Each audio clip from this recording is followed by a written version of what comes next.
Aku ingin sekali menikah dan membangun hidup baru seperti orang lain. Tapi setiap kali aku membayangkan itu, selalu ada satu hal yang menahan langkahku. Ibuku yang semakin lemah karena sakit, dan adikku yang masih sekolah tanpa tahu betapa beratnya hidup yang sedang aku pikul. Ayah sudah tiada. Sejak saat itu, aku menjadi satu-satunya tulang punggung keluarga. Pagi aku bekerja, siang aku memikirkan biaya rumah. Malam aku masih harus memastikan mereka makan dengan cukup. Tidak ada waktu benar-benar untuk diriku sendiri. Apalagi untuk memikirkan masa depan yang aku inginkan. Seseorang yang mencintaiku pernah bertanya kapan aku siap menikah. Pertanyaan itu sederhana, tapi rasanya seperti beban yang menghimpit dada. Aku ingin menjawab sekarang.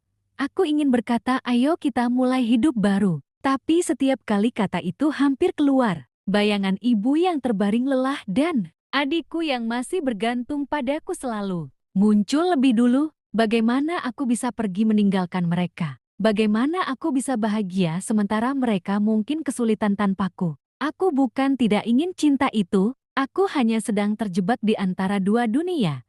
Satu yang memanggilku untuk bahagia, dan satu lagi yang menggantungkan hidupnya padaku. Kadang aku lelah, sangat lelah sampai ingin menyerah. Tapi setiap kali aku melihat mereka tersenyum kecil karena aku masih ada di rumah, aku sadar, mungkin inilah hidupku sekarang. Kalau memang cinta itu benar-benar milikku, maka dia harus cukup kuat untuk menunggu. Karena saat ini, aku belum bisa pergi. Aku masih harus menjadi tulang punggung keluarga yang berdiri. Meski seringkali hampir runtuh sendiri, hari-hari berikutnya tidak menjadi lebih mudah. Justru terasa semakin berat. Biaya hidup naik, kebutuhan rumah tak pernah berhenti. Sementara penghasilanku tetap segitu-segitu saja. Aku mulai terbiasa pulang larut, tubuh lelah. Tapi pikiran tidak pernah benar-benar bisa istirahat. Sampai suatu hari, aku mulai bekerja lebih keras dari biasanya. Ambil lembur, ambil pekerjaan tambahan,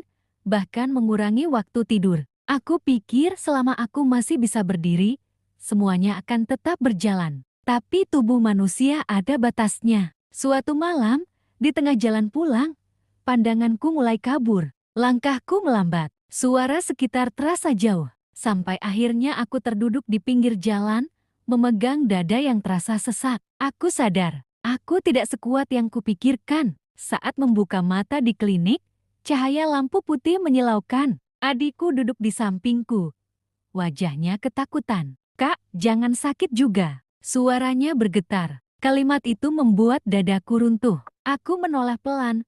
Maaf, tapi adikku menggeleng cepat. Aku nggak butuh maaf. Aku butuh kakak tetap ada. Kalimat sederhana itu justru lebih berat dari semua beban yang pernah aku pikul. Malamnya, aku pulang dengan langkah pelan. Ibu menatapku dari tempat tidur. Kamu terlalu memaksakan diri, katanya lirih. Aku duduk di sampingnya, tidak menjawab. Ibu mengusap tanganku. Kamu pikir kamu harus menanggung semuanya sendirian? Aku menunduk. Kalau bukan aku, siapa lagi, Bu? Ibu terdiam lama, lalu berkata pelan. Kamu boleh sayang keluarga, tapi kamu juga harus tetap hidup untuk dirimu sendiri. Kalimat itu terus terulang di kepalaku sepanjang malam. HPku kembali bergetar. Aku masih di sini, tapi aku mulai takut kamu kehilangan dirimu sendiri. Aku menatap pesan itu lama. Kali ini bukan soal menunggu atau tidak, bukan soal cinta atau keluarga. Ini tentang aku,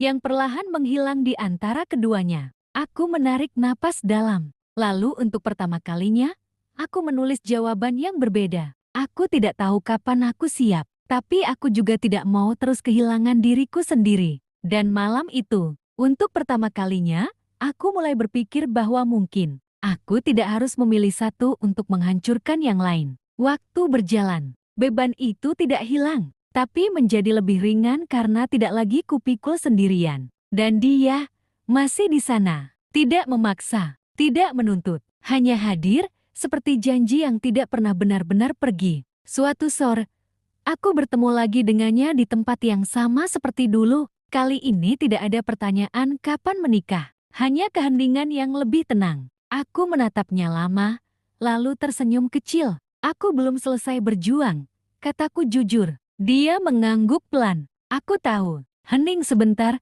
Lalu dia menambahkan, "Tapi kali ini, kamu tidak sendiri lagi." Aku menatap langit yang mulai jingga. Untuk pertama kalinya, aku tidak merasa terjebak. Karena aku sadar sesuatu yang penting. Aku tidak harus memilih antara cinta dan keluarga. Aku hanya perlu memastikan, saat aku akhirnya melangkah ke masa depan, aku tidak meninggalkan siapapun, termasuk diriku sendiri. Dan di hari itu, aku akhirnya percaya bahwa cinta yang benar tidak selalu memaksa kita memilih. Ia belajar menunggu, tumbuh, dan berjalan bersama waktu.